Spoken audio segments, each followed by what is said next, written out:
কাঁচা কলা তো অনেক খেয়েছেন। কখনো কি কাঁচা কলার চোচার চপ খেয়েছেন? হ্যাঁ, আজকে আমি আম্মুর হাতের কাঁচা কলার চোচা সহ ডিমের চপ তৈরি করা দেখাবো। তো প্রথমে আম্মু কাঁচা কলাগুলো চোচা সহ ভালো করে সিদ্ধ করে নিয়েছে। আর এই কলা এখন চোচা সহ ব্লেন্ডারে বা শিলপাটায় ভালো করে বেটে নিতে হবে। তো আম্মু শিলপাটায় ভালো করে কলাগুলো বেটে নিয়েছে। আম্মু যেহেতু এই কাঁচা কলা দিয়ে ডিমের চপ তৈরি করবে, তো অবশ্যই ডিম তো থাকতেই হবে। আর লাগছে পেঁয়াজ কুচি, কাঁচামরিচ কুচি আর ধনেপাতা। চলুন এখন প্রস্তুত প্রণালীটা দেখিয়ে দিই।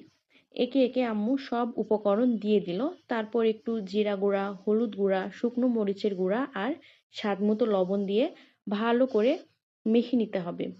তারপর আগে থেকে আম্মু ডিম সিদ্ধ করে রেখেছিল, আর এই ডিম সিদ্ধগুলো মাঝখান থেকে কেটে নিয়েছে।